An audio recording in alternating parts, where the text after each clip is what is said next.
Je suis routier depuis plus de 20 ans. J'ai parcouru des milliers de kilomètres à travers le pays, traversé des tempêtes, des routes verglacées et des nuits si noires qu'on pouvait croire que le monde s'arrêtait au bout de mes phares. Rien ne me surprend vraiment, ou du moins, c'est ce que je croyais. Pourtant, chaque fois que je repense à cette nuit sur la route de l'Écho, un frisson glacé me traverse encore l'échine. Je m'en souviens comme si c'était hier. Une livraison urgente, un trajet plus court à travers une région isolée de l'intérieur de l'Alaska. Les gars à l'air de repos m'avaient parlé de cette route, une bande de goudron étroite, bordée par des forêts denses et des montagnes imposantes. Certains l'appelaient la route maudite. On racontait des histoires de chauffeurs disparus, de véhicules retrouvés abandonnés sans aucune trace des occupants. Moi, je n'y prêtais pas attention. Des histoires pour effrayer les nouveaux, pensais-je. Mais dès que j'ai pris ce virage pour m'engager sur cette route, j'ai ressenti un malaise. Pas un truc évident, juste une sensation lourde, comme si l'air lui-même pesait plus que d'habitude. Mon moteur ronronnait normalement, mes pneus glissaient sur l'asphalte comme toujours, mais il y avait quelque chose dans cette route, quelque chose qui ne sonnait pas juste. Les arbres semblaient se pencher vers moi, leurs branches tordues formant des silhouettes étranges sous la lumière de mes phares. Et puis, ce silence. Pas un seul bruit, pas un animal, pas un souffle de vent. Juste ce vide, ce silence oppressant, comme si le monde entier retenait son souffle. J'ai haussé les épaules, tentant de me convaincre que c'était juste ma fatigue qui jouait avec mes nerfs. Mais, au fond de moi, je savais que cette route n'avait rien d'ordinaire. Dès que j'ai pénétré plus profondément sur cette route, les premières anomalies ont commencé. Tout d'abord, c'était subtil, un craquement dans la cabine, un bruit qui résonnait comme un murmure étouffé. J'ai vérifié mon rétroviseur, scruté les coins de mon camion. Rien. Seulement le balancement monotone de la remorque derrière moi. Puis, les murmures sont devenus plus clairs. Une voix, douce mais insistante, a prononcé mon nom. Jacques, je me suis figé, mes mains crispées sur le volant. Mon instinct m'a dit que ce n'était pas normal. Pourtant, j'ai haussé le volume de la radio, espérant noyer ce bruit étrange. Mais la voix revenait, se mêlant au grésillement, répétant mon nom encore et encore, comme si elle venait de l'intérieur même de la cabine. C'est là que j'ai commencé à entendre autre chose. Des phrases brisées, des mots qui n'avaient de sens que pour moi. Des souvenirs de disputes passées, des regrets enfouis depuis des années. Pourquoi l'as-tu laissé partir? Ou encore, tu aurais pu faire mieux. Ces pensées ne provenaient pas de ma tête. Elles étaient projetées, prononcées, comme si quelqu'un fouillait dans mon esprit pour en ressortir mes faiblesses les plus profondes. J'ai tenté de me calmer, me répétant que c'était simplement l'effet de la fatigue, que mon imagination me jouait des tours. Mais à chaque kilomètre, les murmures se faisaient plus nets, plus intimes. Ils connaissaient tout de moi, même des choses que je n'avais jamais partagées avec personne. À un moment, j'ai coupé la radio, arrêté le moteur et ouvert la fenêtre pour vérifier si quelqu'un ne me suivait pas. Tout ce que j'ai entendu, c'était le silence de cette route maudite. Pourtant, dès que je suis remonté dans le camion, les murmures ont repris, plus insistants, plus nombreux. Et à cet instant précis, j'ai compris que je n'étais pas seul. À mesure que j'avançais, les murmures se transformaient en un véritable chœur, un mélange chaotique de voix désespérées et accusatrices. C'était comme si des dizaines, peut-être des centaines de personnes parlaient à la fois, chacune essayant de me dire quelque chose, mais leurs mots se perdaient dans une cacophonie oppressante. Je ne pouvais plus ignorer l'étrangeté de la situation. J'ai décidé de m'arrêter sur le bas-côté pour reprendre mes esprits.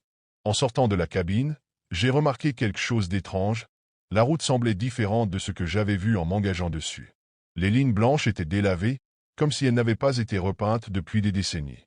Et sur le bitume, il y avait des marques, des traces de pneus, des griffures, et même des empreintes de pas, étrangement alignées, comme si quelqu'un avait marché en plein milieu de la chaussée. Je me suis éloigné de quelques mètres pour mieux observer mon environnement. C'est alors que j'ai aperçu, à travers l'obscurité, ce qui ressemblait à un vieux pick-up rouillé, abandonné sur le bord de la route. Curieux, mais aussi inquiet, je me suis approché. L'intérieur du véhicule était vide, mais il y avait des affaires personnelles, une veste accrochée au siège, un carnet de notes ouvert sur le tableau de bord. Les pages du carnet étaient couvertes de griffonnages incompréhensibles, des phrases répétées encore et encore. Ils me voient. Ils m'entendent. Je suis perdu. Un frisson m'a parcouru. Je me suis souvenu des histoires que j'avais entendues sur cette route. Des chauffeurs qui n'étaient jamais rentrés chez eux. Des véhicules retrouvés, comme celui-ci, laissés là, sans explication. En remontant dans mon camion, j'ai réalisé que les murmures avaient changé. Ce n'étaient plus seulement mes pensées et mes souvenirs. Non. Maintenant, je reconnaissais d'autres voix. Des voix qui semblaient appartenir à ceux qui avaient disparu ici, sur cette route. Leurs mots étaient emplis de désespoir, et une phrase revenait sans cesse, comme un avertissement. Ne reste pas. Ils arrivent. Je voulais fuir. Chaque fibre de mon être me hurlait de faire demi-tour, mais quelque chose m'en empêchait. Peut-être la peur, ou peut-être un étrange sentiment de fatalité, comme si j'étais destiné à être là. Tandis que je redémarrais le moteur, les voix dans ma cabine devinrent si fortes que je dus couvrir mes oreilles. Mais cela ne servait à rien. Elles étaient dans ma tête. Puis, je l'ai vue. Une silhouette sur le bord de la route, juste devant moi. Une femme, immobile, éclairée par mes phares. Elle portait une robe simple, déchirée par endroits, et sa peau semblait presque translucide, comme si elle n'appartenait pas à ce monde. Je n'ai jamais su pourquoi, mais je me suis arrêté. Peut-être par réflexe humain, ou peut-être parce que quelque chose dans son regard me paralysait. Je suis descendu du camion, les jambes tremblantes, et je l'ai appelée. « Vous allez bien? Vous avez besoin d'aide ?» Elle n'a pas répondu. Au lieu de cela, elle a levé un doigt vers moi, puis vers la route devant nous. J'ai suivi son geste, mais il n'y avait rien. Juste l'obscurité oppressante de la route de l'écho. Quand j'ai reporté mon regard sur elle, elle avait disparu. C'est à ce moment-là que la température a chuté brutalement, et j'ai senti une présence autour de moi, une foule invisible. Les murmures s'étaient transformés en cris. Des voix furieuses, désespérées, pleines de douleur. J'avais l'impression qu'elles m'encerclaient, me jugeaient, m'accusaient. Puis, une voix a percé le chaos. Profonde, lente, glaciale. Tu ne peux pas échapper à ce que tu es. Des images ont alors envahi mon esprit, des souvenirs que je croyais oubliés. Les fois où j'avais trahi la confiance de quelqu'un. Les mensonges que j'avais racontés. Les moments où j'avais choisi l'égoïsme plutôt que d'aider. Tout était projeté devant moi, comme un film macabre, et je ne pouvais rien faire pour l'arrêter. J'ai crié, supplié que cela s'arrête, mais les voix ne faisaient que devenir plus fortes. Et au milieu de tout cela, une seule pensée me traversait l'esprit, je ne quitterai jamais cette route. J'ai démarré le camion à toute vitesse, les mains tremblantes sur le volant, le regard fixé sur la route. Mais peu importe combien j'accélérais, la route semblait interminable. Les kilomètres défilaient, mais rien ne changeait. Toujours ce ruban d'asphalte bordé d'arbres tordus et cette obscurité oppressante. Les murmures s'étaient apaisés, remplacés par un silence encore plus terrifiant. C'était comme si la route elle-même retenait son souffle, attendant quelque chose. Puis, soudain, une ombre immense a traversé mes phares. J'ai freiné brusquement, le camion s'arrêtant dans un crissement strident. Devant moi se tenait une silhouette massive, indistincte, ses contours flous comme si elle était faite de fumée. Elle ne ressemblait à rien de ce que j'avais vu auparavant, mais je savais, au plus profond de moi, que c'était elle. La source des murmures. La maîtresse de cette route maudite. Elle n'a pas parlé. Au lieu de cela, elle a tendu une main gigantesque vers moi, et une douleur insupportable a envahi ma poitrine. C'était comme si elle arrachait quelque chose de mon être, quelque chose que je ne pouvais pas voir mais dont je sentais la perte. Des images de ma vie défilèrent encore une fois devant mes yeux, mais cette fois, elles étaient différentes. Ce n'étaient plus seulement mes souvenirs, mais ceux des autres âmes perdues sur cette route. Je voyais leur vie, leurs regrets, leurs derniers instants. J'ai voulu fuir, mais mes jambes étaient paralysées. La silhouette s'est penchée vers moi, et j'ai entendu sa voix, profonde et résonnante, comme un écho venu des entrailles de la terre. Tu fais maintenant partie de nous. Je me suis réveillé plusieurs jours plus tard dans une petite clinique, à des centaines de kilomètres de la route de l'écho. Les secours m'avaient trouvé errant sur le bord d'une autre route, délirant, incapable de me rappeler comment j'étais arrivé là. Mon camion, lui, n'a jamais été retrouvé. Mais quelque chose en moi avait changé. Depuis cette nuit, je n'entends plus le silence. Même seul, dans ma cabine ou chez moi, j'entends des murmures. Ils me parlent, me rappellent ce que j'ai vu, ce que j'ai ressenti. Et parfois, dans l'obscurité, je peux encore sentir cette main invisible, prête à m'emmener à nouveau. Je sais que ce n'est qu'une question de temps. Une fois que vous empruntez la route de l'écho, elle ne vous laisse jamais vraiment partir. Je m'appelle Julien. Ça fait plus de 20 ans que je parcours les routes, un camion comme maison et l'asphalte comme compagnon. Les trajets nocturnes, je les connais par cœur. L'obscurité ne me fait plus peur, et les silences de la nuit m'ont toujours semblé apaisants. Jusqu'à cette nuit-là, on m'avait proposé une mission inhabituelle. Une société dont je n'avais jamais entendu parler m'avait contacté directement, sans passer par mon employeur habituel. La paye était généreuse, presque trop belle pour être vraie. Tout ce que je devais faire, c'était transporter un conteneur scellé d'un entrepôt isolé jusqu'à une destination à plusieurs centaines de kilomètres. Pas de questions, pas de vérification. Juste rouler. Quand je suis arrivé sur le site de chargement, l'atmosphère m'a frappé. Le hangar était immense, plongé dans une pénombre oppressante. 2 hommes en costume noir m'ont accueilli, leur visage impassible. Ils n'ont pas dit grand-chose, seulement que la cargaison était fragile et que je ne devais en aucun cas ouvrir le conteneur. L'un d'eux m'a tendu un document à signer, un contrat de confidentialité. Tout cela semblait exagéré, mais l'argent parlait plus fort que mes doutes. Le conteneur était chargé par une grue, et je n'ai eu qu'un bref aperçu de sa surface métallique. Il n'y avait aucune inscription, aucun marquage, juste un immense cadenas scellé par un fil rouge en plastique. L'acier est épais pour protéger ce qu'il y a à l'intérieur, avait dit l'un des hommes avant de me fixer droit dans les yeux. Ne regardez pas, ne posez pas de questions. Livrez simplement. Je suis monté dans ma cabine, mettant tout cela derrière moi. La pluie avait commencé à tomber, les gouttes martelant doucement le pare-brise. Les phares de mon camion découpaient la route déserte devant moi. Les kilomètres défilaient, et malgré l'étrangeté de la situation, je me sentais calme. Après tout, ce n'était qu'un trajet de plus. Ou du moins, c'est ce que je croyais. Les premières heures de route se sont déroulées sans incident. La pluie tambourinait encore sur le pare-brise, et le bruit constant du moteur couvrait tout autre son. La monotonie des trajets nocturnes, je la connaissais bien, des kilomètres d'obscurité, des panneaux qui surgissent du néant pour signaler des villes que je ne visiterai jamais. Rien de plus. Mais cette nuit-là, quelque chose clochait. Une sensation étrange me pesait sur les épaules, comme si quelqu'un me regardait. J'ai jeté un coup d'œil dans mes rétroviseurs. La route derrière moi était déserte, noyée dans une obscurité que même mes feux arrière semblaient incapables de percer. Pourtant, cette impression persistait. Puis, le premier bruit est arrivé. Un léger grincement, presque imperceptible, venant de l'arrière. Je me suis dit que c'était peut-être une vibration normale, quelque chose mal fixé dans la remorque. J'ai continué à rouler, essayant d'ignorer ce détail. Mais quelques minutes plus tard, le son s'est amplifié. C'était comme un frottement, accompagné de ce qui ressemblait à des coups sourds, faibles mais réguliers. J'ai baissé le volume de la radio pour écouter. Était-ce une pièce de métal mal arrimée? Une caisse qui bougeait avec les secousses du camion?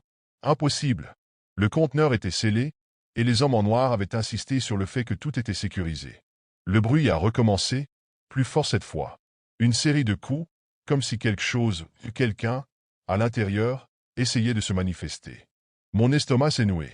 C'est juste ton imagination, Julien, me suis-je dit à voix haute, espérant que le son de ma propre voix dissiperait ce malaise. Mais la sensation d'être observé ne me quittait pas. Je vérifiais mes rétroviseurs plus souvent que nécessaire, scrutant la route et même l'intérieur de ma cabine, comme si quelque chose pouvait surgir de l'ombre à tout moment. Le bruit s'est transformé en un grattement, presque un cri étouffé. Mes mains se sont crispées sur le volant. Une sueur froide a commencé à perler sur ma nuque. Je savais qu'il se passait quelque chose d'anormal, mais je n'avais pas encore le courage de m'arrêter pour vérifier. Pas encore. La tension dans l'air était devenue presque palpable. Les bruits à l'arrière du camion ne cessaient d'augmenter en intensité, et chaque nouveau grattement semblait plus désespéré que le précédent. Je n'arrivais plus à me concentrer sur la route. Mon esprit était envahi par des pensées inutiles, des images qui me traversaient l'esprit, me faisant douter de ma propre raison. Peut-être que je devenais fou. Peut-être que le stress du voyage m'avait joué un tour. Mais alors, en pleine nuit noire, j'ai entendu un cri étouffé, un gémissement perçant qui m'a glacé le sang. Ce n'était pas un bruit de métal, ni celui d'un objet en mouvement. C'était le bruit d'un être vivant, pris au piège, en proie à une terreur indescriptible. Je n'ai pas pu ignorer ça plus longtemps. Le camion roulait depuis plusieurs heures sans interruption, et la solitude du trajet, combinée à cette angoisse croissante, m'a poussé à prendre une décision que je savais risquer. J'ai repéré une aire de repos au loin, perdue au milieu de nulle part. Il n'y avait pas âme qui vive, juste quelques lampadaires vacillants qui semblaient eux-mêmes sur le point de s'éteindre. J'ai garé mon camion sous l'un de ces lampes, les phares illuminant la route déserte. À l'extérieur, la pluie était plus forte, tambourinant comme un déluge sur le toit du camion. Je suis descendu, le cœur battant la chamade. Chaque pas m'éloignait du confort relatif de ma cabine, et je ne pouvais m'empêcher de me demander si j'étais en train de faire une grave erreur. Le bruit s'intensifiait à mesure que je m'approchais du conteneur. Il y avait quelque chose d'intrigant, mais aussi de profondément dérangeant, dans la manière dont le grattement semblait me suivre, comme si la créature savait que j'allais ouvrir la porte. Je me suis approché du conteneur. Le lacre était intact, comme si rien n'avait bougé, mais les bruits étaient là, persistants, forts. J'ai tendu la main et j'ai effleuré le métal froid de la porte. C'est là que j'ai vu les premières marques. Des griffures profondes, presque comme si un animal ou quelque chose de bien pire avait essayé de s'échapper. Mon cœur a raté un battement. Les marques étaient récentes, encore fraîches. Elles s'étendaient sur toute la surface, traçant des motifs de terreur pure. Quelque chose à l'intérieur était en train de lutter pour sortir. J'ai hésité. Une partie de moi voulait fuir, oublier tout ça et repartir. Mais une autre partie, plus curieuse, plus impulsive, me poussait à ouvrir cette porte. La peur, la curiosité, l'envie de comprendre ce qui se passait. J'ai pris une profonde inspiration, et d'un geste précipité, j'ai déverrouillé le mécanisme du conteneur. Lorsque la porte du conteneur s'est ouverte, un souffle lourd et nauséabond m'a frappé en pleine face. L'air à l'intérieur était moite, comme si quelque chose venait de respirer dans ce petit espace clos, attendant le moment de se libérer. Mes yeux se sont ajustés à l'obscurité, et j'ai vu une silhouette mouvante dans le fond, une forme qui bougeait dans l'ombre, se tordant et se contorsionnant comme si elle cherchait à se frayer un chemin à travers les murs eux-mêmes. Au début, je n'ai pas compris ce que je voyais. La créature, si c'est bien ce que c'était, semblait être une masse indistincte, un amalgame de chair, de sang et d'os, tout entremêlé dans une forme informe. Des bruits gutturaux et des souffles irréguliers s'échappaient de ses lèvres, tandis que ses mains, longues et griffues, tentaient désespérément de s'agripper aux parois du conteneur. Un cri perça l'obscurité, un hurlement qui n'était pas humain, mais tellement proche de l'humain que cela me fit frissonner. La créature se tourna brusquement vers moi, et c'est là que j'ai compris l'horreur totale. Ses yeux, noirs comme la nuit, brillaient d'une lueur malsaine. Il me fixait, comme si elle me reconnaissait. Un frisson glacé m'a parcouru l'échine. J'ai reculé d'un pas, mes jambes tremblantes. Mon esprit me criait de fuir, mais mes pieds étaient comme cloués au sol. Il y avait quelque chose d'indescriptible dans cette créature, quelque chose d'ancien et d'inexplicable, comme si elle n'était pas censée exister. À ce moment-là, j'ai compris que la créature ne me voulait pas. Elle ne voulait pas de moi. Ce qu'elle cherchait, ce qu'elle fuyait, était bien plus terrible. J'ai jeté un rapide coup d'œil autour de moi, tentant de comprendre ce qui se passait réellement. C'était alors que j'ai vu quelque chose d'encore plus effrayant, des marques sur les murs du conteneur, des symboles étranges, comme gravés dans la chair même du métal. Ces symboles, ils semblaient vivants, comme si l'étrange entité qui se trouvait devant moi était en réalité enfermée dans ce conteneur depuis bien plus longtemps que je ne pouvais l'imaginer. La créature s'est alors mise à bouger plus frénétiquement, comme si elle sentait que quelque chose approchait. Ses griffes se sont enfoncées profondément dans le sol en métal, créant un bruit strident qui me fit serrer les dents. Elle était prête à tout pour s'échapper, mais quelque chose l'en empêchait. Et ce quelque chose, je l'avais libéré. Avant que je ne puisse réagir, un bruit sourd, comme un coup de tonnerre, retentit à l'extérieur du conteneur. La créature s'est figée, ses yeux s'écarquillant d'horreur. Elle savait ce qui arrivait, tout comme moi. Mais il était déjà trop tard. Je n'avais jamais ressenti une peur aussi viscérale de toute ma vie. Mon cœur battait à tout rompre, mes mains étaient moites, et la créature devant moi semblait pressée, nerveuse, comme si elle savait que sa seule chance de survie était de fuir. Mais fuir où? L'horreur qui nous attendait à l'extérieur du conteneur était bien plus grande que tout ce que j'avais pu imaginer. Je n'avais même pas le temps de réfléchir. Des bruits de moteurs se rapprochaient, un vrombissement sourd qui faisait trembler le sol sous mes pieds. C'était comme si le monde entier devenait plus lourd, plus dense, chaque seconde m'aspirant davantage dans l'abîme. La créature se raidit, et son regard, chargé de terreur, se fixa sur moi, comme si elle me suppliait de l'aider, bien que je sache au fond que cette chose n'était pas digne de pitié, pas plus que ce qu'elle fuyait. Je n'avais aucune idée de ce qui m'attendait à l'extérieur, mais je savais une chose, j'étais coincé. Coincé dans ce conteneur avec une créature qui n'avait d'autre but que de fuir. Et ce que je venais de libérer semblait être bien plus maléfique encore. Le bruit des moteurs s'intensifiait, comme un monstre qui se rapprochait lentement, prêt à dévorer tout sur son passage. Tout à coup, une silhouette noire apparut dans l'embrasure de la porte du conteneur. C'était un véhicule, ou plutôt, plusieurs. De grandes voitures sombres, sans plaques, qui s'étaient arrêtées autour de mon camion. Des hommes en combinaison noire en sortirent, leurs visages dissimulés par des masques. Je n'avais même pas le temps de réfléchir à la situation avant de sentir la pression croissante dans l'air, comme si chaque instant me rapprochait d'une vérité trop terrible à accepter. La créature, dans un dernier élan de panique, se jeta hors du camion, mais ce n'était pas pour fuir. Non, elle courait dans la direction opposée aux hommes. Elle savait, tout comme moi, que l'horreur qui venait n'était pas d'ici. Ce n'était pas elle qui était la véritable proie. Je me suis précipité vers la porte, mais déjà, Les hommes étaient sur moi. Leur regard vide et glacé me transperçait, et j'ai compris qu'ils ne voulaient pas seulement me capturer. Ils voulaient effacer toute trace de ce qui venait de se passer. Tout était prévu depuis le début, et moi, j'étais simplement une pièce dans leur jeu. Et avant que je ne puisse réagir, une main ferme m'agrippa. Tout s'est passé si vite. Le camion, la créature, l'horreur qui se jouait autour de moi, tout cela s'est dissipé comme un cauchemar, m'écrasant sous un poids que je ne pouvais comprendre. La dernière chose que j'ai vue avant que le noir m'emporte, c'était la silhouette de la créature disparaissant dans la forêt, courant sans but, fuyant quelque chose que je ne pouvais même pas concevoir. Je n'étais plus qu'un témoin, un simple spectateur dans un jeu bien plus vaste. Et tout ce que je savais, c'était que rien ne serait jamais plus comme avant. La route s'étendait devant moi, interminable, déserte, bordée par des arbres sombres dont les branches semblaient griffonner le ciel gris. C'était une de ces nuits où la solitude se faisait sentir plus intensément, où le ronronnement constant du moteur devenait presque une berceuse sinistre. J'avais quitté la dernière ville des heures auparavant, et depuis, je n'avais croisé ni voiture ni âme qui vive. Juste moi, la route et ce silence pesant qui semblait s'infiltrer dans la cabine malgré le bruit du camion. Je m'étais habitué à ces trajets nocturnes. Ils faisaient partie du métier. Mais ce soir-là, il y avait quelque chose d'étrange dans l'air, une tension que je n'arrivais pas à nommer. Peut-être était-ce simplement la fatigue. Ou peut-être autre chose. C'est alors que je l'ai vue. Une silhouette frêle, éclairée par mes phares, se tenant immobile sur le bas-côté. Une jeune femme, en apparence seule, vêtue d'une robe claire qui contrastait avec l'obscurité environnante. Ses cheveux, longs et sombres, flottaient légèrement dans le vent. Elle levait timidement le pouce, un geste classique pour demander une halte, mais il y avait dans sa posture quelque chose de désespéré, presque désarmant. Mon pied a hésité sur l'accélérateur. Les règles tacites des routiers étaient claires, on n'embarque pas d'inconnus, surtout pas en pleine nuit, sur des routes désertes. Mais en même temps, je n'arrivais pas à détourner les yeux de cette jeune femme. Elle avait l'air si fragile, presque irréelle sous la lumière crue des phares. Mon cœur battait plus vite. Un débat intérieur faisait rage. Si je continuais ma route, je la laisserais seule dans ce néant. Mais si je m'arrêtais, et si c'était un piège, un coup monté? Les histoires de carjacking me revenaient en mémoire, me rappelant les dangers de la gentillesse mal placée.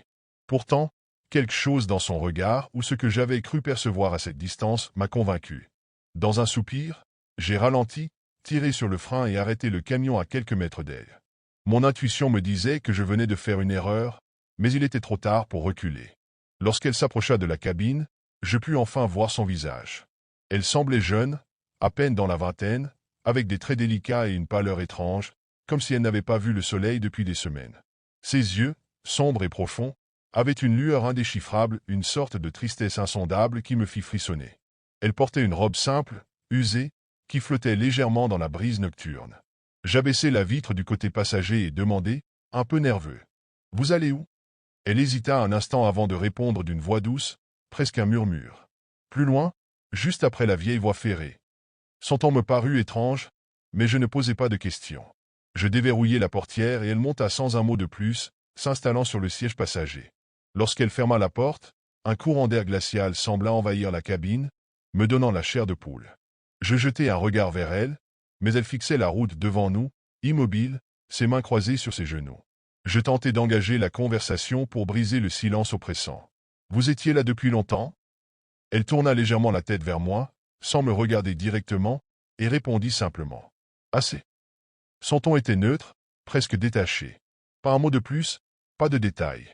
Je me demandais ce qu'elle faisait seule à une heure pareille sur cette route perdue. Peut-être un problème de voiture? Une dispute? Mais quelque chose m'empêchait de poser plus de questions. Elle restait là, silencieuse, comme une statue. Je pouvais à peine entendre sa respiration. Son comportement était étrange. Mais ce qui me dérangeait le plus, c'était cette sensation inexpliquée d'inconfort, comme si sa présence déformait l'atmosphère de la cabine. Je me concentrai sur la route, essayant d'ignorer ce malaise grandissant. Le silence s'éternisait, lourd, presque oppressant. Par moments, je la regardais du coin de l'œil. Elle ne bougeait presque pas, à peine un frémissement de ses cheveux lorsqu'une brise traversait la cabine. C'était comme si elle n'était pas vraiment là. Le camion avançait lentement sur cette route interminable. La vieille voie ferrée dont elle avait parlé n'était plus très loin. À mesure que nous nous en approchions, une tension inexplicable semblait s'intensifier. Je ne savais pas encore que ce serait à cet instant précis que tout basculerait. La vieille voie ferrée apparut au loin, une silhouette sombre et rouillée qui traversait la route comme une cicatrice oubliée du passé. Je ralentis instinctivement, incapable d'expliquer pourquoi. L'endroit avait quelque chose de sinistre. Les rails, à moitié engloutis par la végétation, semblaient murmurer des histoires que personne n'avait envie d'entendre. Le silence dans la cabine devint presque insupportable. La jeune femme, toujours figée sur son siège, fixait maintenant intensément la voie ferrée à mesure que nous nous en approchions. Son regard semblait ailleurs, comme si elle revivait quelque chose que je ne pouvais pas voir. Puis, cela commença. La température chuta brutalement. Un froid glacial envahit l'habitacle, si intense que je vis de la buée se former sur le pare-brise, malgré la chaleur du moteur. Je me frottais les bras, surpris, avant de jeter un regard vers elle. Elle n'avait pas bougé, mais son visage était étrangement figé, presque inhumain. Et c'est là que je l'entendis, un sifflement lointain, semblable à celui d'un train. C'était impossible. Les rails étaient abandonnés depuis des décennies. Pourtant, le son se rapprochait, comme si un train fantôme fonçait droit sur nous. Mon cœur battait à tout rompre. Je regardais autour de moi, espérant trouver une explication rationnelle, mais il n'y avait rien. Juste cette route déserte, les rails morts et ce sifflement qui me glaçait jusqu'à l'âme. Quand je tournai la tête vers elle pour lui parler, mon sang se glaça. Elle n'était plus là. Le siège passager était vide. Je clignais des yeux, incapable de comprendre ce que je voyais. Quelques secondes plus tôt, elle était là, silencieuse, immobile. Et maintenant, rien. Comme si elle n'avait jamais existé. Le froid devint encore plus intense. Mes mains tremblaient sur le volant. Je passai un coup d'œil dans le rétroviseur, espérant la voir quelque part à l'arrière du camion, mais il n'y avait que l'obscurité. Un sentiment de panique monta en moi. Et puis, je la vis, juste devant, au milieu de la voie ferrée. Debout, immobile, éclairée par les phares du camion. Ses cheveux flottaient dans une brise que je ne sentais pas. Son regard était dirigé vers moi, mais ses yeux semblaient vides, comme ceux d'une poupée. Je freinai brusquement, mes pneus hurlant contre l'asphalte. Lorsque le camion s'arrêta enfin, elle avait disparu à nouveau. Il ne restait que le silence, oppressant, lourd, et ce froid qui s'infiltrait dans mes os. Je restai figé un instant, le souffle court, incapable de bouger ou de penser clairement. Mon esprit essayait de trouver une explication logique à ce que je venais de vivre, mais rien ne semblait avoir de sens. Je regardai une dernière fois la voie ferrée à travers le pare-brise, elle était vide. Pas de trace de la jeune femme, ni d'empreinte, ni d'indice prouvant qu'elle avait été là. Tremblant, je repris la route. Je voulais juste m'éloigner de cet endroit maudit. Quelques kilomètres plus loin, je trouvai une station-service. La lumière jaunâtre de l'enseigne me parut rassurante, presque chaleureuse après l'étrangeté de la vieille voie ferrée. Je m'arrêtai et descendis du camion, mes jambes encore tremblantes. En entrant dans le petit magasin, je tombai sur un homme derrière le comptoir, un type à l'air fatigué mais amical. Après avoir acheté un café, je ne pus m'empêcher de lui parler de ce qui s'était passé. Je sais que ça va paraître fou, mais j'ai pris une jeune femme en stop sur la route. Elle a disparu sans laisser de traces, juste après la vieille voie ferrée. Vous avez déjà entendu parler de quelque chose comme ça? Son expression changea instantanément. Son sourire disparut, remplacé par un mélange de peur et de gêne. Il me fixa quelques secondes avant de répondre, d'une voix basse, presque tremblante. Vous avez vu, une jeune femme, vous dites, une brune, en robe claire? Je hochai la tête, un frisson me parcourant l'échine. Il se passa une main nerveuse dans les cheveux et continua. Cette voie ferrée, elle est connue dans le coin. Il y a des années, un train a déraillé là-bas. Une catastrophe. Des dizaines de morts, dont une jeune femme qui correspond à votre description. Certains disent qu'elle fait du stop, demandant de l'aide, mais elle disparaît toujours avant qu'on puisse faire quoi que ce soit. Vous n'êtes pas le premier à me raconter ça. Mon cœur s'emballa. Je voulais protester, dire que c'était impossible, mais les détails qu'il donnait correspondaient parfaitement à ce que j'avais vu. Il continua, le regard sombre. On dit qu'elle est coincée ici, sur cette route, entre ce monde et l'autre. Ceux qui la voient disent qu'ils continuent de sentir sa présence, même bien après l'avoir croisée. Faites attention sur la route. Je quittai la station-service, plus troublé que jamais. En montant dans mon camion, je ne pouvais m'empêcher de regarder autour de moi, comme si elle allait réapparaître à tout moment. Et pour la première fois, je me demandais si je ne venais pas de ramener quelque chose avec moi. Depuis cette nuit, je ne suis plus jamais le même. Chaque fois que je prends la route, surtout la nuit, je ressens sa présence. Ce n'est jamais évident, jamais tangible, mais toujours là, tapi dans les ombres. Ça a commencé doucement. Un parfum étrange, léger mais inoubliable, flottait parfois dans la cabine, un mélange de terre humide et de fleurs fanées. Par moments, mon rétroviseur captait des mouvements fugaces, comme une silhouette à l'arrière du camion, mais chaque fois que je me retournais, il n'y avait rien. Les choses devinrent plus troublantes avec le temps. Une nuit, en traversant une autre route isolée, j'entendis le même sifflement de train que cette nuit-là, bien que je sois à des kilomètres de la voie ferrée. Une autre fois, mon système radio s'est mis à grésiller sans raison, et j'ai juré entendre une voix murmurer mon prénom. Je commençais à perdre le sommeil. Chaque trajet nocturne devenait une épreuve, une lutte contre cette peur sourde que je n'osais pas avouer. Et pourtant, je savais qu'elle était toujours là, quelque part, me suivant. Une nuit particulièrement sombre, alors que je roulais sur une route déserte, je sentis une main glacée effleurer ma nuque. Mon sang se glaça. Je me retournai brusquement, mais, bien sûr, je ne vis rien. Mon rétroviseur reflétait seulement l'obscurité, mais je savais que je n'étais pas seul. Je me demande parfois ce qu'elle veut. Est-elle simplement perdue, coincée entre deux mondes, ou cherche-t-elle quelque chose, quelqu'un? Peut-être suis-je condamné à l'accompagner sur ses routes, comme une extension de son voyage sans fin. Ce que je sais, c'est qu'à chaque trajet, j'attends. J'attends le moment où elle apparaîtra à nouveau, debout sur le bas-côté, avec ce regard vide et cette présence glaciale.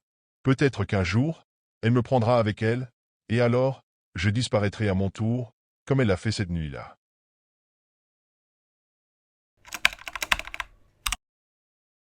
Je m'appelle Thomas, et je suis routier depuis peu. Ce boulot, c'était tout ce que j'avais toujours voulu, la liberté de la route, l'indépendance, le frisson des longs trajets nocturnes. Mais avec cette liberté venait aussi une part d'inconnu, et parfois, des histoires qui donnaient la chair de poule. Les anciens, les vétérans des autoroutes, adoraient raconter des récits pour nous effrayer, nous les novices. L'un d'eux, Paul, un colosse au visage buriné par des années de route, m'avait mis en garde dès ma première tournée sur la Rota 666.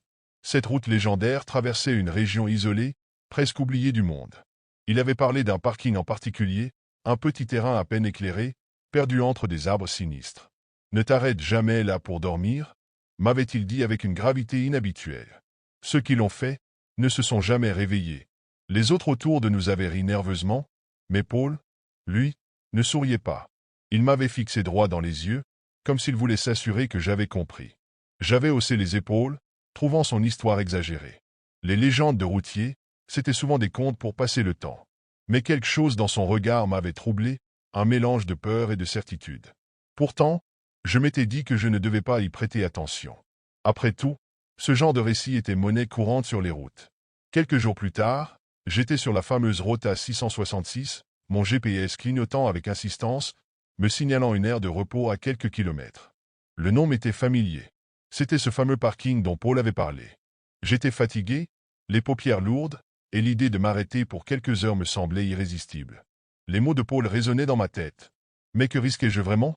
C'était sûrement juste un endroit un peu délabré, rien de plus. J'avais besoin de repos, et je n'allais pas laisser une vieille histoire me dicter ma conduite. Avec un mélange de défi et de scepticisme, j'avais tourné mon volant en direction du parking. Quand j'ai tourné dans l'entrée du parking, une étrange sensation m'a traversé, comme un frisson glacé qui descendait le long de ma colonne vertébrale. Le lieu était encore plus sinistre que ce que j'avais imaginé. Un espace poussiéreux, à moitié envahi par les mauvaises herbes, entouré d'arbres gigantesques dont les branches semblaient s'étirer comme des griffes au-dessus de mon camion. L'air semblait plus lourd ici, presque stagnant, et le silence, c'était un silence oppressant, comme si le monde entier avait cessé de respirer.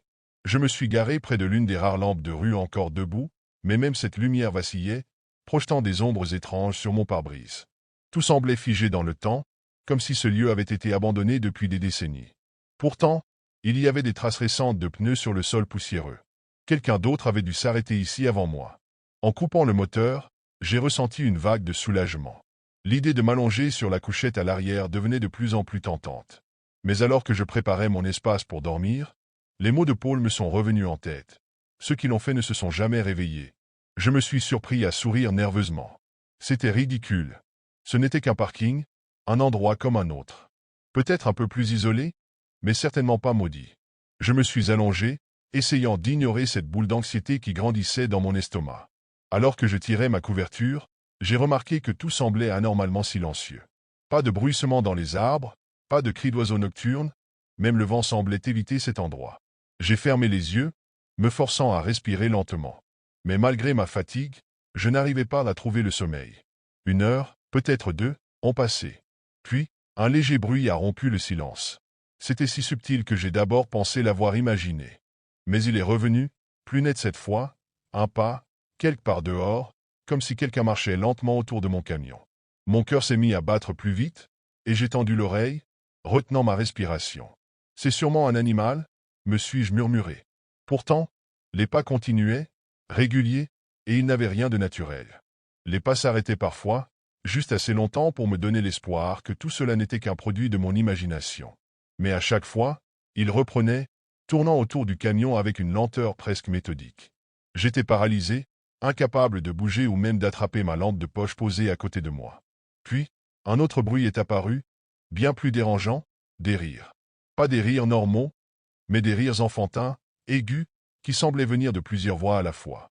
Ils résonnaient dans l'air comme une chanson désaccordée, s'amplifiant, se rapprochant. Ces rires semblaient glisser sous la cabine, comme si des enfants invisibles dansaient autour de moi. Mon instinct me hurlait de démarrer le camion et de fuir, mais mes mains étaient figées, crispées sur mes couvertures. Et c'est alors que j'ai entendu le premier coup contre la porte. Une frappe sèche, forte, suivie d'une autre, et encore une. On frappait avec insistance, comme si quelque chose dehors exigeait que je réponde. Chaque coup semblait vibrer dans mon crâne, mais je refusais de bouger. Ne regarde pas, me disais-je, comme si détourner les yeux de la réalité pouvait me protéger. Le silence revint soudainement, plus oppressant que jamais. Mais à peine avais-je repris mon souffle qu'un nouveau son déchirant s'éleva. Un grattement, lent et métallique, qui serpentait le long des parois du camion, comme si des ongles raclaient la carrosserie. Le désespoir monta en moi. Dans un élan de panique, j'ai attrapé mon talkie-walkie, espérant capter une voix humaine, une connexion avec le monde extérieur. Mais tout ce que j'ai obtenu, c'était un bourdonnement statique, monotone. Puis, au milieu de ce bruit blanc, une phrase claire et glaçante s'est formée. « Tu es le prochain ?» Cette voix, monotone et dénuée d'émotion, répétait ces mots encore et encore, comme un disque rayé. Mon sang s'est glacé. Quelqu'un, ou quelque chose, essayait de me briser. Quand le silence s'est finalement installé à nouveau, il était presque aussi terrifiant que les bruits qui l'avaient précédé. J'étais complètement paralysé, le cœur battant dans ma poitrine comme s'il allait exploser. J'ai écouté, immobile, chaque petit bruit autour de moi, me demandant si cela allait recommencer. Mais rien ne se passait. Le temps semblait s'être figé, comme si l'univers lui-même retenait son souffle, attendant que je fasse un mouvement. Je n'ai pas osé ouvrir la porte. Je savais qu'en sortant, je risquais de voir quelque chose d'horrible, quelque chose qui me hanterait pour toujours. Au lieu de cela, je suis resté là, les yeux fixés sur le pare-brise, espérant qu'aucune autre marque ne viendrait y apparaître. Mais, à la lueur de l'aube, je l'ai vu. D'abord, c'était à peine visible. Une légère teinte rougeâtre, comme une brume qui se formait sur le verre. Puis, à mesure que je regardais, j'ai distingué les contours de petites mains, entières, immenses, appuyées sur le pare-brise, comme si des doigts glacés les avaient laissées là, en marquant leur passage. Des empreintes ensanglantées, petites et déformées, comme si elles appartenaient à des enfants, mais avec des proportions qui n'avaient aucun sens. La peur m'a saisi, une angoisse inexplicable, car il n'y avait pas de sang visible sur l'extérieur. C'était comme si les mains avaient laissé leur empreinte sur l'air, ou dans le verre lui-même. Je me suis précipité hors du camion, haletant, jetant un coup d'œil frénétique autour de moi. D'autres camions étaient là, eux aussi, stationnés dans l'ombre des arbres, leurs cabines vides et les fenêtres couvertes de la même marque étrange. Des traces d'ongles, de griffes peut-être, aussi sanglantes et tordues. Ce n'était pas possible. Ces marques, elles avaient l'air fraîches, mais en même temps, comme si elles avaient été là depuis des années, comme si elles s'étaient ancrées dans le temps. J'ai cherché autour de moi, fouillant chaque recoin du parking, mais je n'ai trouvé aucune trace de vie. Pas de voiture récente, pas d'autres routiers, seulement cette sensation de présence, de quelque chose qui m'observait. C'était comme si la terre elle-même avait avalé tous les témoins de ce lieu maudit. Je me suis retourné vers le camion, tremblant de tout mon corps, et c'est là que j'ai vu quelque chose d'encore plus effrayant. Le talkie-walkie était toujours allumé. Le son statique persistait, mais une nouvelle voix, déformée et plus claire que la précédente, était venue se superposer au murmure de fond. « Tu es le prochain !» C'était toujours la même phrase. Mais cette fois, elle venait de tout autour de moi. Le monde autour de moi semblait se refermer, comme si l'air lui-même était devenu plus dense, plus oppressant. Mon cœur battait à tout rompre, et j'avais la sensation que chaque mouvement, chaque souffle que je prenais me rapprochait un peu plus de quelque chose d'inexorable. Je n'avais aucune idée de ce que j'étais censé faire. Rester là, dans ce lieu maudit, semblait être un piège. Mais partir c'était peut-être aussi risquer de devenir une proie. Le talkie-walkie continuait de grésiller, répétant encore et encore ces mots dénués de pitié. Tu es le prochain.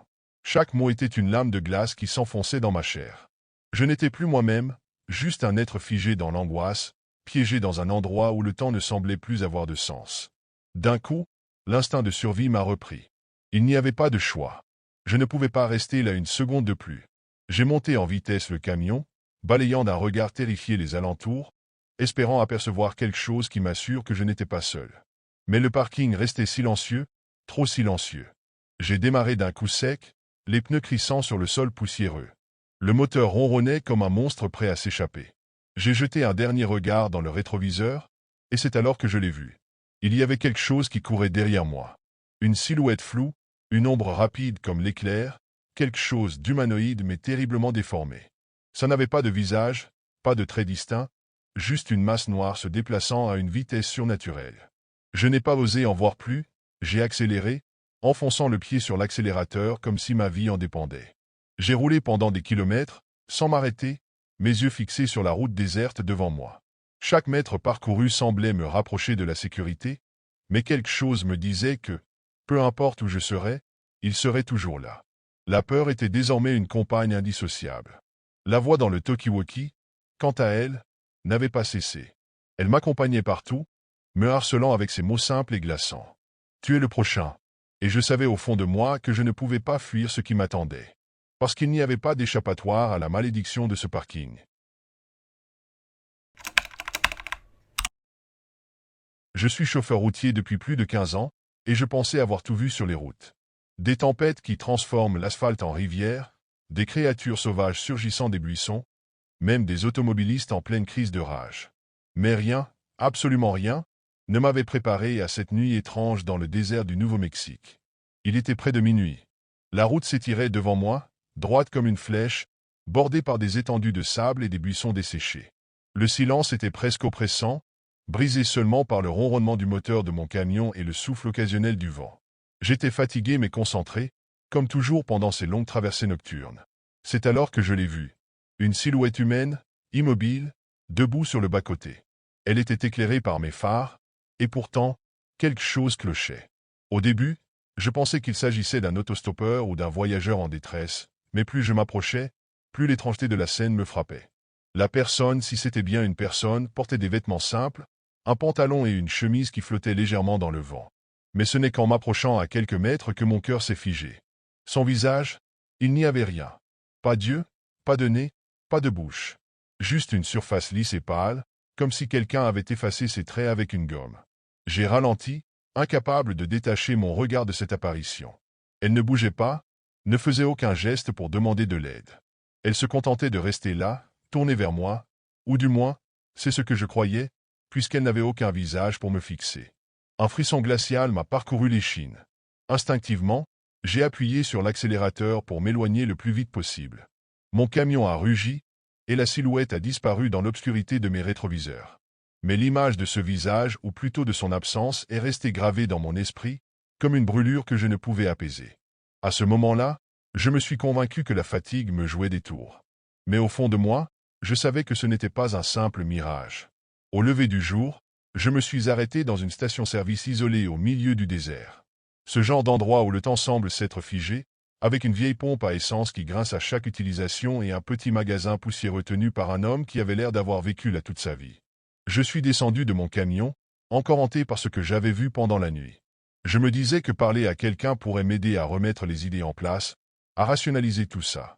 En entrant dans la boutique, j'ai trouvé 2 autres chauffeurs, assis autour d'un café tiède, discutant à voix basse. Après quelques banalités échangées, je me suis décidé à leur raconter ce que j'avais vu. Je m'attendais à des rires, peut-être à une plaisanterie sur les hallucinations dues à la fatigue ou sur les histoires de fantômes qu'on se raconte pour passer le temps sur la route. Mais à ma grande surprise, le silence s'est installé dans la pièce. L'un des chauffeurs, un homme trapu avec une casquette usée, a échangé un regard lourd avec son collègue avant de poser sa tasse. « Tu les as vus, hein » a-t-il dit d'une voix grave. Je me suis figé. « Les vus ?» Il a hoché la tête, comme s'il comprenait quelque chose que je n'arrivais pas à saisir. Ces choses sur le bord de la route. Si tu les vois, c'est qu'ils t'ont déjà vu. Un frisson m'a traversé. Qu'est-ce que ça veut dire? Ça veut dire que t'es sur le radar maintenant, mon gars, a répondu l'autre chauffeur, un homme plus âgé avec des rides marquées par le soleil et le vent. Personne ne sait ce qu'ils sont vraiment. Des esprits? Des démons? Des extraterrestres? Peu importe. Mais une fois que t'as croisé leur chemin, ils te suivent. Je les ai regardés, incrédules. Ils avaient l'air sérieux, presque effrayés eux-mêmes, comme s'ils parlaient d'un danger bien réel. Vous plaisantez? C'est ça? Crois ce que tu veux, a dit le premier chauffeur en se levant. Mais si j'étais toi, je ferais très attention. Parce que maintenant, tu ne voyageras plus jamais seul. Avec ces mots, il a quitté la boutique, me laissant seul avec mes pensées et une peur grandissante que je ne pouvais pas expliquer. La journée suivante s'est déroulée comme dans un brouillard. Chaque fois que je remontais dans mon camion, je ne pouvais m'empêcher de jeter un coup d'œil dans mes rétroviseurs, m'attendant presque à voir une silhouette sans visage apparaître derrière moi. Mais tout était normal, ou du moins, c'est ce que je me forçais à croire. Ce n'est qu'à la tombée de la nuit, lorsque je traversais à nouveau un long tronçon désertique, que je les ai revus. Cette fois, ils étaient deux, immobiles sur le bas-côté. Leurs silhouettes étaient presque identiques, comme des reflets déformés l'une de l'autre, et leurs visages toujours aussi lisses, dépourvus de tout trait humain. Mon cœur s'est mis à battre à tout rompre. Je voulais accélérer, passer mon chemin sans regarder, mais mes mains tremblaient sur le volant. Au moment où je suis passé près d'eux, j'ai eu l'impression qu'ils se tournaient vers moi, même sans yeux pour me fixer.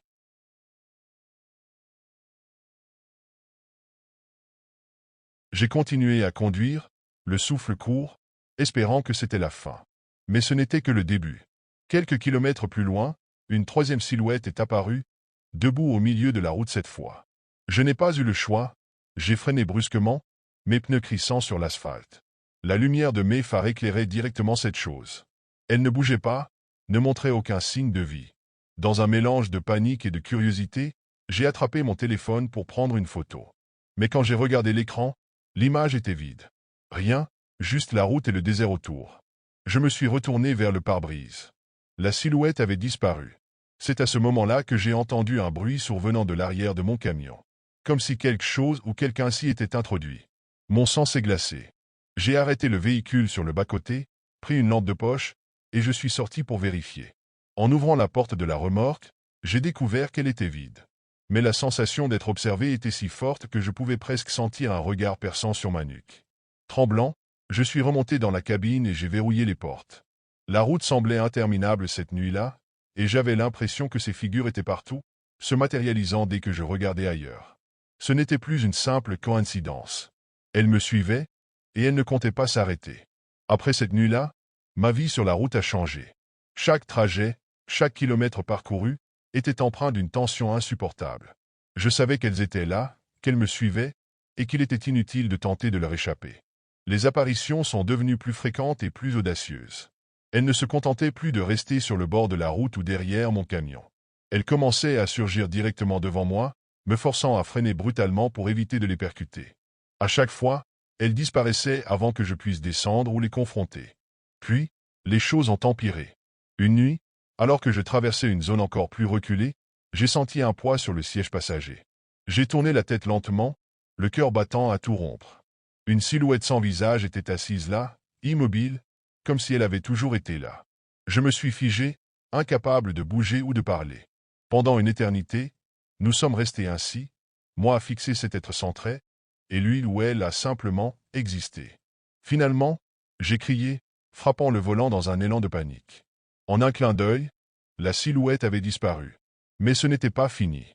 Peu après, j'ai commencé à perdre des morceaux de temps. Parfois, je me retrouvais sur une route sans savoir comment j'étais arrivé là.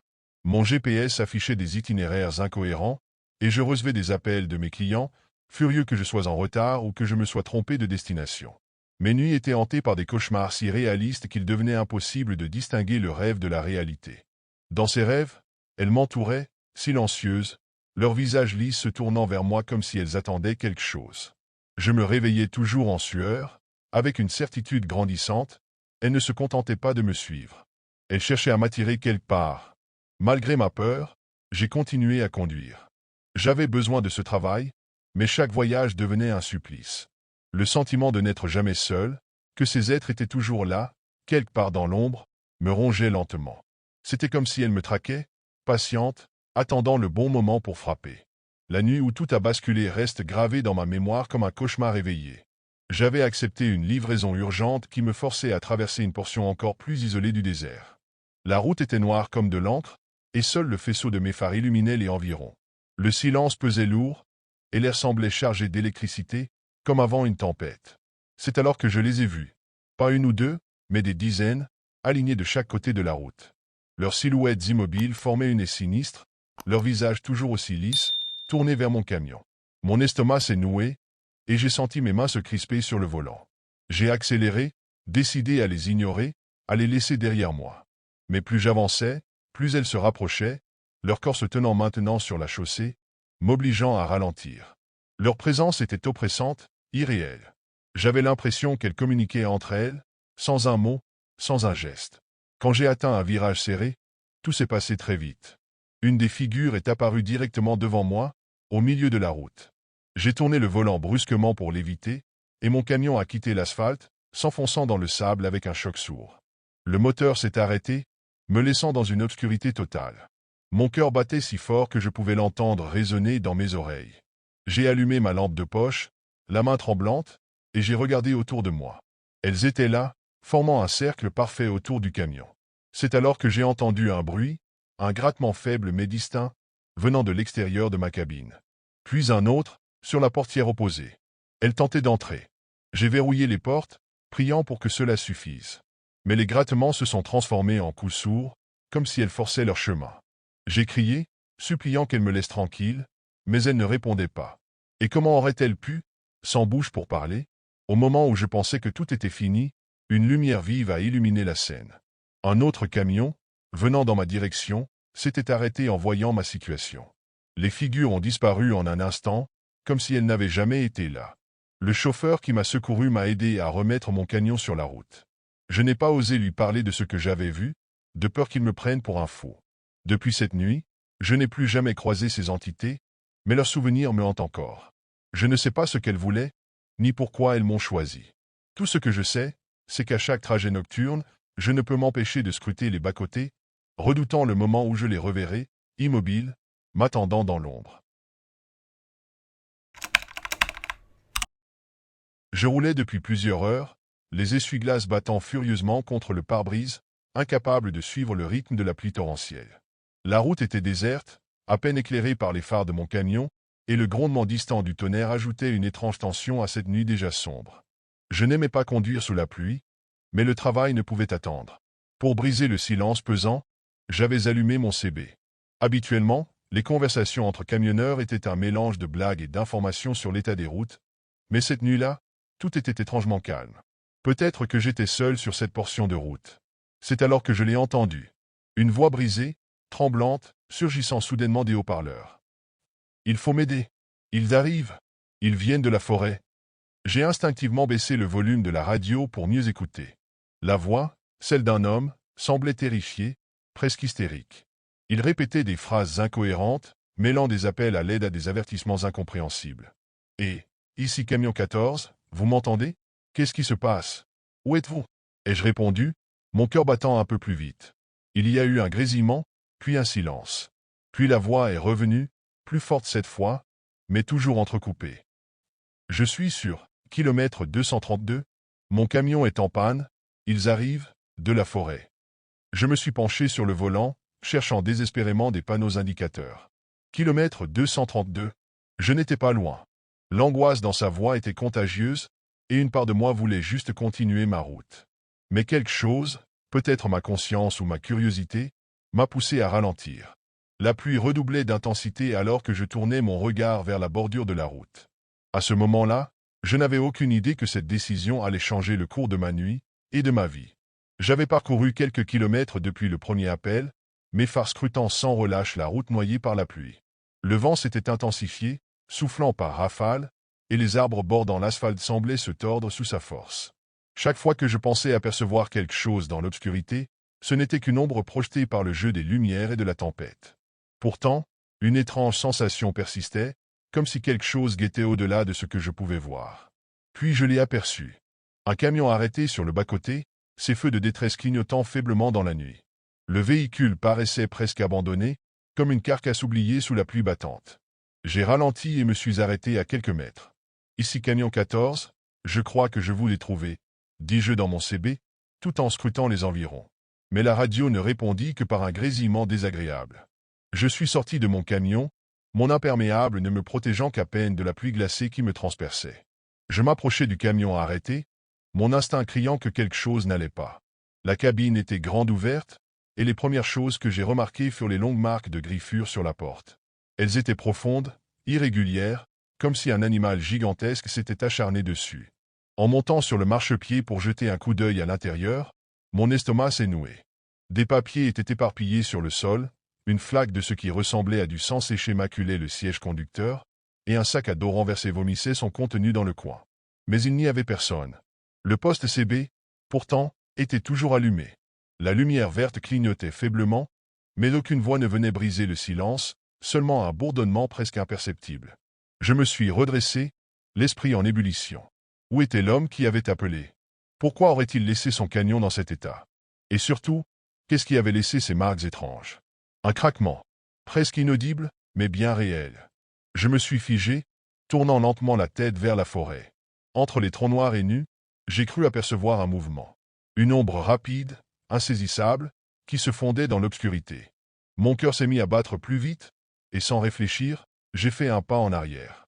La pluie semblait s'être intensifiée, couvrant presque les bruits autour de moi, mais pas tout à fait. Un autre craquement, puis un murmure, faible, comme si quelqu'un chuchotait juste à la lisière des arbres. Je n'étais pas seul. Je savais que je devais partir, mais quelque chose m'empêchait de tourner les talons. Une curiosité malsaine ou peut-être un instinct de survie mal calibré, je ne saurais dire. Mes yeux restaient rivés sur les arbres, mais rien ne bougeait plus. Juste le murmure persistant de la pluie, le grondement du tonnerre au loin et ce silence oppressant venant de la forêt. Je suis retourné vers le camion abandonné, mes chaussures glissant sur la boue qui s'accumulait.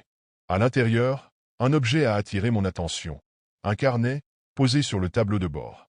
Il semblait détrempé, mais en le feuilletant, j'ai découvert des pages encore lisibles, couvertes de phrases désordonnées. Ils viennent quand il pleut. Ne regarde pas dans leurs yeux. Ils n'arrêtent jamais de chasser. Chaque ligne était écrite avec une panique croissante, comme si l'auteur avait griffonné ces mots dans un dernier élan de lucidité. À la dernière page, une phrase était inscrite en lettres majuscules, presque enfoncée dans le papier. « Il te voit ». Un bruit sec, comme une branche brisée, m'a fait lâcher le carnet. Je me suis retourné brusquement, scrutant les environs. Les arbres se balançaient sous le vent, mais au-delà de leur mouvement naturel, quelque chose semblait différent. Puis je l'ai entendu. Pas un craquement cette fois, mais un grondement bas, presque animal, venant des profondeurs de la forêt. Il était proche, beaucoup trop proche. Pris d'un élan de panique, je suis monté dans le camion pour tenter d'y trouver autre chose, une arme, un téléphone, n'importe quoi. Mais à peine avais-je mis un pied dans la cabine que j'ai senti une présence, comme si quelque chose me guettait, caché juste hors de mon champ de vision. En regardant le rétroviseur intérieur, mon souffle s'est coupé. Entre les arbres, deux points lumineux brillaient dans l'obscurité, comme des yeux. Ils semblaient immobiles, mais je savais qu'ils m'observaient. J'ai reculé lentement, mes mains tremblantes, et j'ai sauté du marchepied, prêt à retourner à mon propre camion. Mais alors que je courais, une voix faible et tremblante a résonné dans mon CB, toujours attaché à ma ceinture. « Ne les laisse pas te voir ». C'était la même voix que celle de l'homme disparu. Et elle venait de me donner un conseil que je savais déjà trop tard pour suivre. Mon instinct me hurlait de fuir. Je me suis précipité vers mon camion, la boue ralentissant mes pas, chaque éclat de tonnerre illuminant brièvement la route déserte. Mais derrière moi, je pouvais sentir une présence. Une chose qui se mouvait dans l'obscurité, juste hors de portée de mes yeux. En atteignant enfin ma cabine, mes doigts tremblants ont agrippé la poignée de la porte, et je me suis hissé à l'intérieur, verrouillant toutes les portières dans un même mouvement paniqué. Le moteur a rugi lorsque j'ai tourné la clé dans le contact, mais avant que je ne puisse avancer, un bruit sourd a retenti contre le flanc de mon camion. Je me suis figé, fixant le rétroviseur extérieur. Quelque chose bougeait, contournant lentement le véhicule, une ombre massive qui semblait jouer avec moi, testant mes nerfs. La pluie martelait le pare-brise, brouillant ma vision, mais je pouvais distinguer des griffes effilées traînant sur la carrosserie, laissant derrière elle des marques profondes. Puis je l'ai vue. Une silhouette immense est dressée devant le camion, juste dans le faisceau de mes phares. Sa forme était indescriptible, presque humanoïde, mais déformée, comme si elle avait été arrachée à un cauchemar. Ses yeux luisaient d'un éclat surnaturel, et malgré la pluie et le verre entre nous, j'ai senti leur poids sur moi. Le grondement sourd qui émanait de cette chose semblait résonner jusque dans ma poitrine, une menace primitive et inéluctable. J'ai appuyé sur l'accélérateur, mais mes pneus patinaient dans la boue, le camion refusant de bouger. La créature s'est alors mise à avancer, lentement, comme si elle savourait ma peur. Dans un accès de panique, j'ai activé mes pleins phares. La lumière a frappé son visage ou ce qui semblait être un visage, révélant des traits grotesques, une bouche trop grande, bordée de dents acérées. Elle a poussé un cri strident, inhumain, et s'était lancée vers moi. Dans un ultime effort, j'ai senti les roues accrocher le sol, et le camion a bondi en avant. Mais elle ne s'est pas arrêtée. Dans mon rétroviseur, je pouvais voir sa silhouette massive courir à une vitesse effrayante, ses griffes déchirant la route alors qu'elle me poursuivait. Plus je roulais vite, plus elle semblait se rapprocher, jusqu'à ce que je n'ai plus qu'une pensée. Je devais trouver un moyen de la semer, ou elle m'attraperait. Et je savais que si elle y arrivait, personne ne retrouverait jamais mon corps. Le moteur hurlait alors que j'écrasais l'accélérateur, les essuie-glaces battant désespérément contre la pluie qui inondait le pare-brise. Les pneus glissaient dans les virages, et je devais lutter pour maintenir le camion sur la route sinueuse. Mais peu importe ma vitesse, cette chose était toujours là, tapie juste à la limite de ma vision dans les rétroviseurs. Je pouvais entendre son grondement, ce mélange terrifiant de rugissement animal et de quelque chose de plus guttural, presque humain. Puis, soudain, un bruit métallique a retenti, un impact violent sur la remorque. Elle essayait de grimper. La peur me paralysait, mais je n'avais pas le choix. J'ai tourné brusquement le volant, balançant le camion de gauche à droite, espérant la déséquilibrer.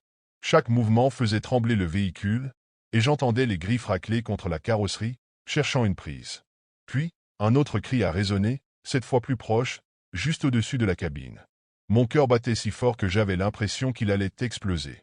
À cet instant, une idée m'a traversé l'esprit, aussi risquée que désespérée. Je savais qu'il y avait un pont étroit quelques kilomètres plus loin, bordé de ravins. Si je pouvais l'atteindre, peut-être que je pourrais la faire tomber. Les kilomètres suivants furent un mélange de chaos et de tension insoutenable. Chaque bruit au-dessus de moi semblait indiquer qu'elle allait percer le toit à tout moment. Mais enfin, les lumières du pont sont apparues à travers le rideau de pluie. Je me suis préparé. À l'approche du pont, j'ai donné un coup sec sur le volant, projetant le camion contre les rambardes.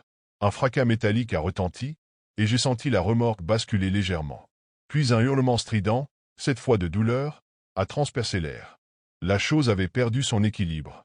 Dans le rétroviseur, je l'ai vu tomber lourdement, sa silhouette sombre disparaissant dans le vide sous le pont. Mais je n'ai pas ralenti. Je savais que ce genre de créature ne mourrait pas facilement. Ce n'est qu'après plusieurs kilomètres que j'ai enfin osé ralentir, mes mains tremblantes toujours agrippées au volant. Le silence dans la cabine était assourdissant, le grondement du moteur devenant presque apaisant. Mais alors que je commençais à croire que c'était terminé, un détail a glacé mon sang. Le poste CB, qui était resté silencieux depuis ma fuite, a soudain émis un grésillement. Une voix basse, rauque, presque moqueuse, a murmuré. « Tu ne peux pas fuir. » Et c'est là que j'ai compris. Peu importe où j'irais, elle me retrouverait. Ce n'était pas terminé. Ça ne serait jamais terminé.